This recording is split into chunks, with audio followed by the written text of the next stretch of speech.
Nealay Patel here. I am the designer and inspiration maker here at Jesse James Beads, and it's always my pleasure bringing you guys fun, sweet, cool ideas using the ever glamorous Jesse James Beads. And I am on twice a week, so you can catch me for Wake and Make, which is what we're doing here every Saturday morning at 10 o'clock in the 10 o'clock a.m. Or 11 o'clock Eastern time. And you can catch Nealay at night on Thursdays at 6 o'clock p.m. That's 7 o'clock Eastern time. And I am always bringing you guys fun, sweet, fabulous ideas, again, using Jesse James Beads. And I try and mix it with different things. So like soft flex wire, we've done some fun stuff with Halstead, all kinds of charms, baubles, beads, you name it, I am there. And speaking of soft flex, actually, I hope you were able to tune into last Thursday's project. I'm pretty excited about this. This turned out awesome. Let me show it to you.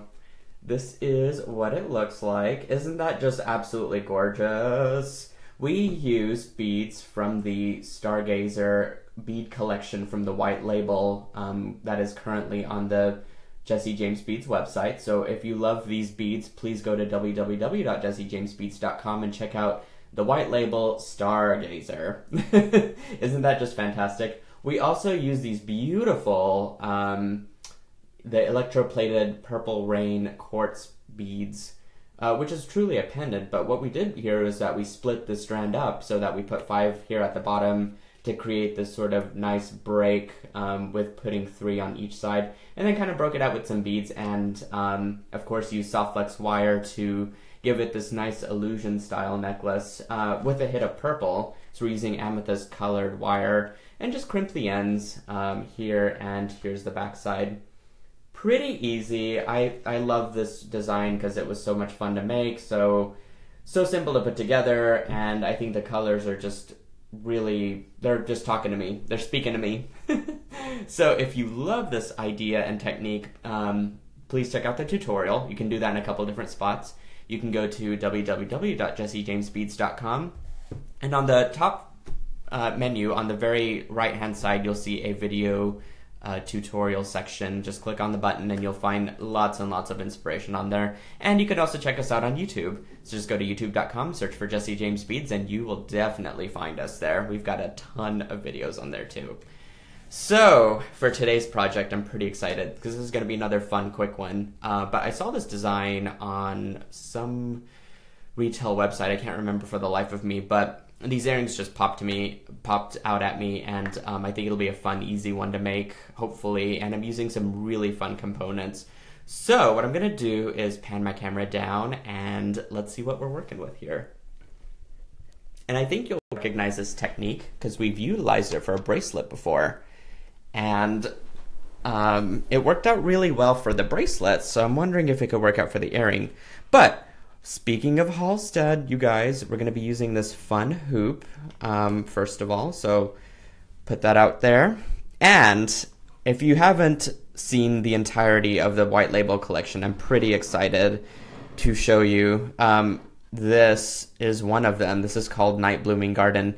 But you guys, look at all those beautiful colors in it.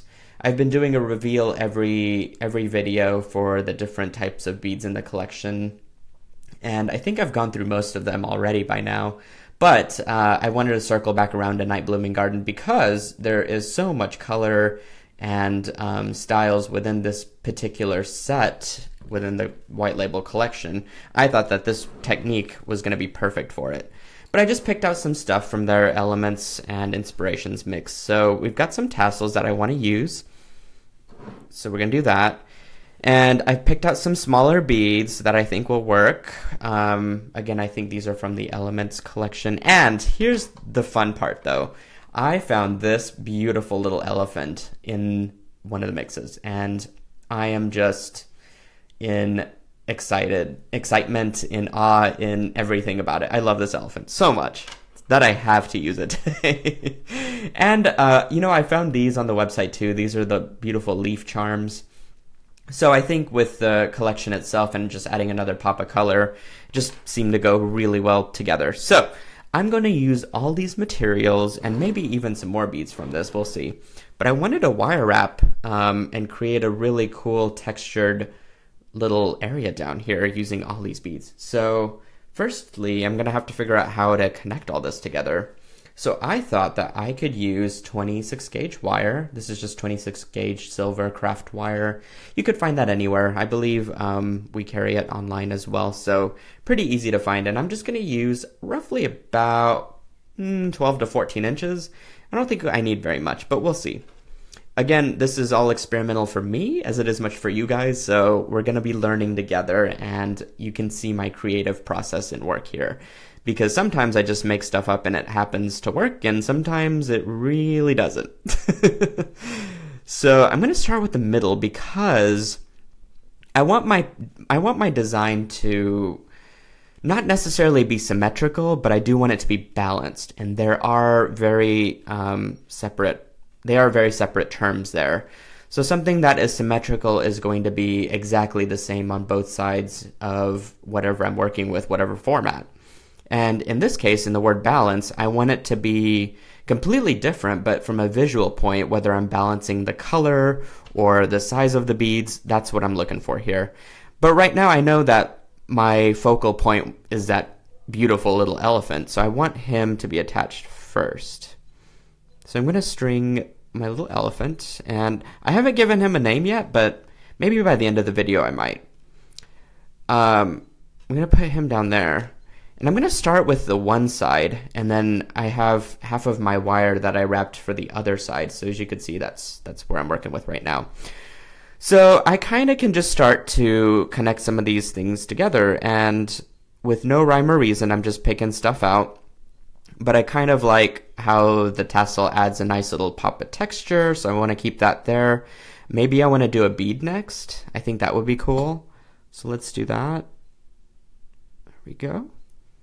Beautiful. And you can't go wrong with the Night Blooming Garden collection. They've included so many colors and beads in here that really whatever you put together, it's going to look gorgeous no matter what, I promise. Now I kind of want to put my leaf in there, just maybe to give it something extra. So let's do that. Let's scooch all of this over just a little bit and put in my leaf. Now, as you can see, the leaf and the elephant kind of balance each other out size-wise.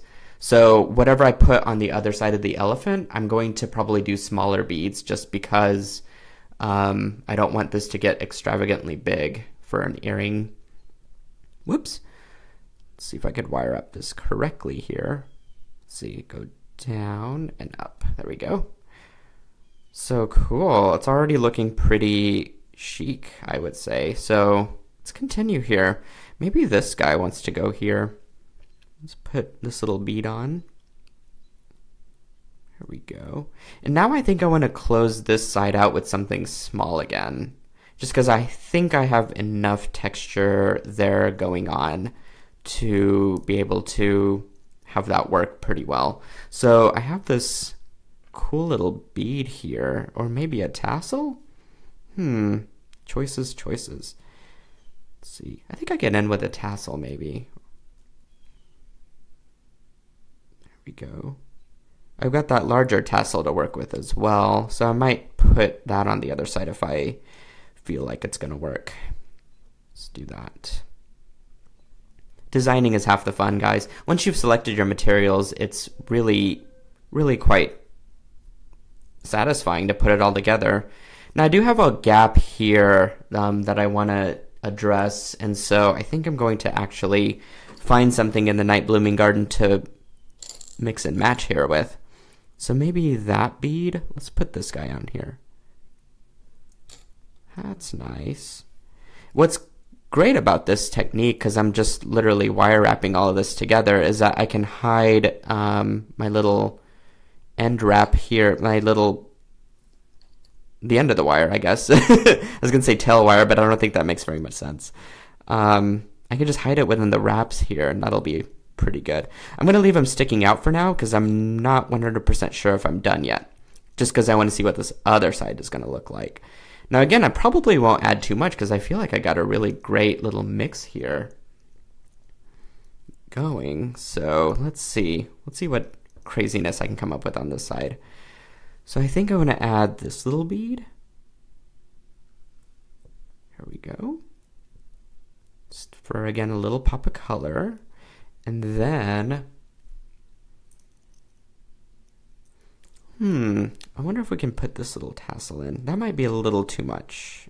So I might go back and actually add a bit in there. Because that's kind of there's still a visual hole there, I think, from transitioning from this elephant to this larger point that sticks down from the leaf. And then, like, we get this gap here, and then we got the little tassel. So I think what I might do is unwrap that and go back in and add that tassel in instead. Or, well, actually in with this purple bead.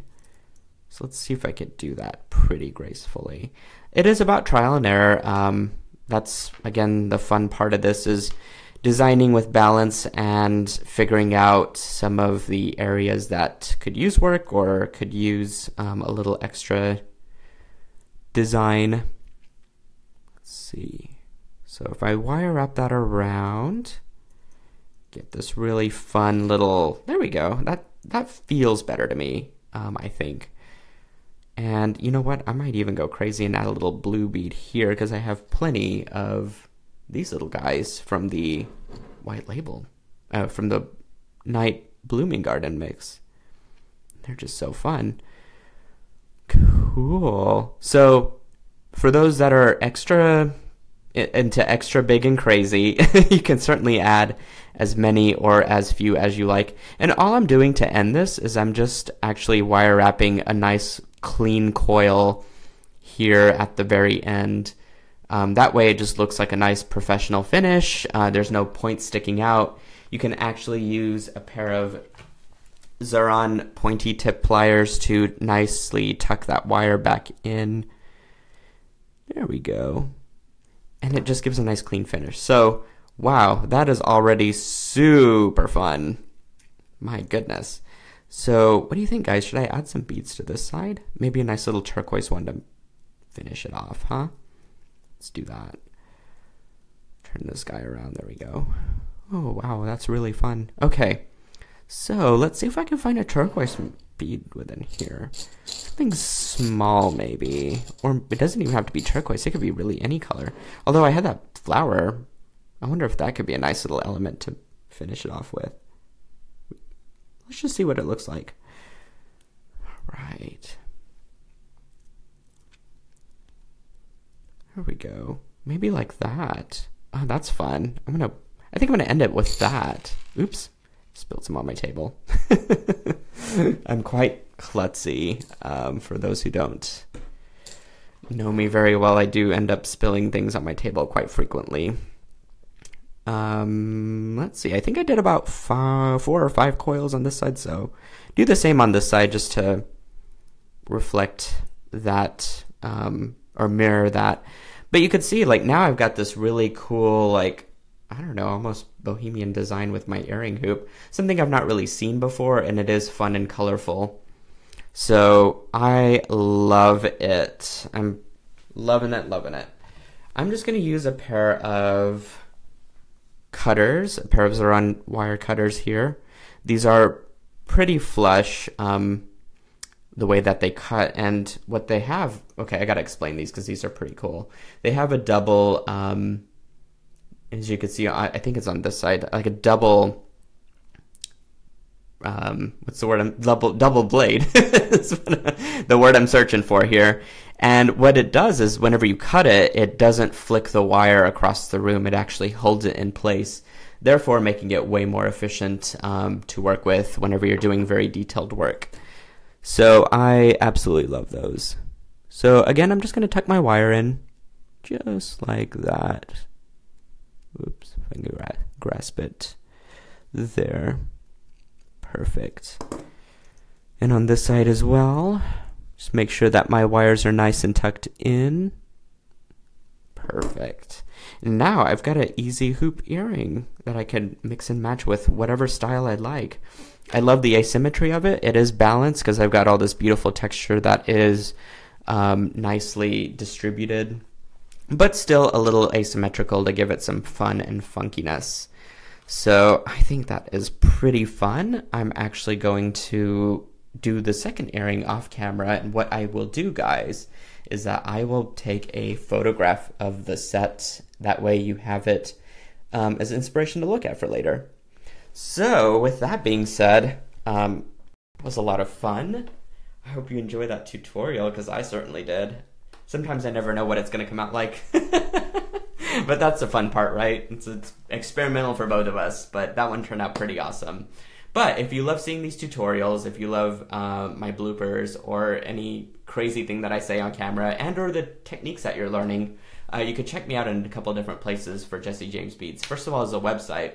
So go to www.jessejamesbeats.com, and you can find the video tutorial section in the top menu, and on there you will see a ton of inspirational videos using the ever fabulous, lovely, amazing Jesse James Beats and the beautiful collections that they put together, as well as YouTube. So just go to youtube.com and search for Jesse James Beats, and you'll find the same videos there.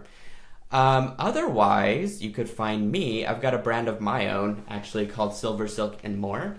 And I, of course, have this beautiful knitted wire that you're seeing here. But in correlation to that and combination, I'm using Jesse James Beats in a lot of the tutorials I do on there as well. So if you find me on Facebook, if you could just search for SilverSilk and More, you could find me on Tuesdays. I'm doing this new thing called Tuesday Toots. So every Tuesday on 6 o'clock, at 6 o'clock, excuse me, you can find me doing a live tutorial almost all the time with Jesse James Beats, if anything. Their beats just go so well with everything. So check me out there. You can find me on Instagram, and I'm setting up my YouTube channel as well. So lots of inspiration out there for you guys. And don't forget to check me out next time on Thursday at 6 o'clock p.m. Central or 7 o'clock Eastern Time for Nealay at Night. And until then, guys, keep it inspirational. Enjoy the bright sunny weather, which I hope that's what you have wherever you are. And I will see you again here soon. All right, bye.